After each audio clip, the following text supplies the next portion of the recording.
November 22, 1942. Dear Margie. Well, darling, here it is Sunday. I didn't write yesterday as the mail goes out earlier and I missed it, so we'll try and make it up today. Incidentally, I haven't had a letter since I landed here. I know there must be some on the way somewhere. But that doesn't change the fact that it's a long time without a letter from you, darling. As I said before, this is some camp and have had a chance to get around a bit better. There are some swell canteens here run by KFC, Sally Inn, and the Y, as well as company and Legion huts. A few reading and writing huts to each section, with one hut set aside for studying. This is generally the chaplain's quarters as well, and each night there is an instructor there to help the lads with their courses. There are shows at nearly every corner of the place. Some pictures are the very latest. At the selection board the other day, they took all the lads with high seconds, whatever that means, and placed them in our company. There are 12 of us from the Aurelia camp who qualified. We are slotted for advanced trade schools and NCO instructors. I hope I get the trade school, but must take what's handed to me. There is no choosing here, you are put where you are best fitted. A few will specialize right here.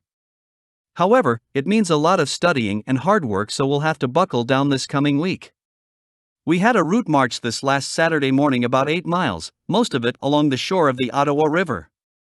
It's really swell, dear, wish you were with me. The road was about as high as the Scarborough Bluffs from the river, and you can see over to the Quebec side. The hills are like mountains and rolling hills for miles and miles. The river itself is in small rapids and studded with pine-topped islands. In fact, all the country around here is covered with jack pines. The day helped too, it was cold and frosty with the sun shining. Just the kind of weather you and I like. Young Bennett got word that his wife is in the hospital waiting arrival, so Bennett left last night for home. I walked to the gates with him. It's a short mile down the road and away from any buildings. The moon was full and just breaking over the trees as I started back.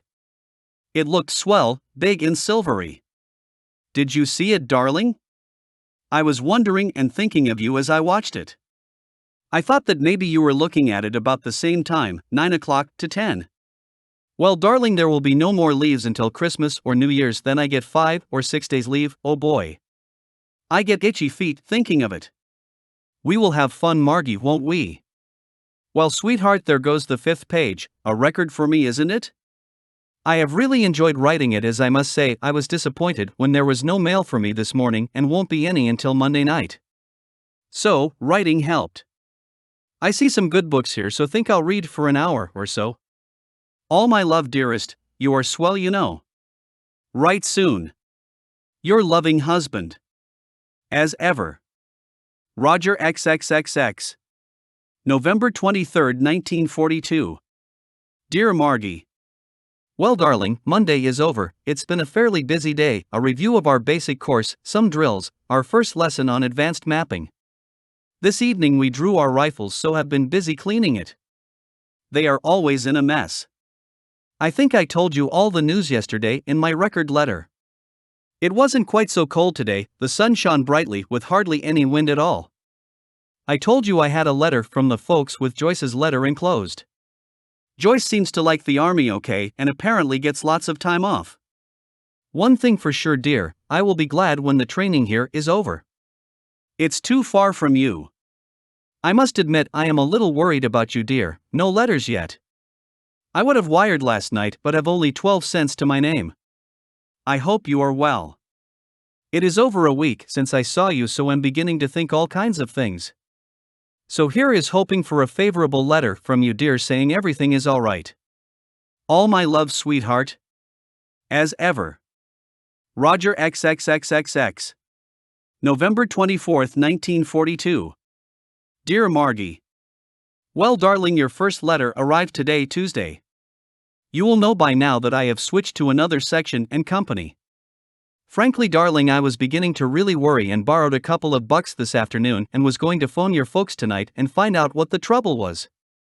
However, now that I know everything is okay, I will give the $2 back, as I don't want to be in the hole this payday. We drew rifles today and have a test on it tomorrow, so wish me luck. It's just about 1 week to the hour when I arrived here, and must say that I like it better than at the start. The officer is here in the hut trying to get an interview with each of the lads, but here is one boy that's going to study if I can get past him. By the way, dear, they say I have a left flat foot and am now a 1 instead of a. Well, darling, we'll call this quit for the present. All my love. As ever. Roger XXX.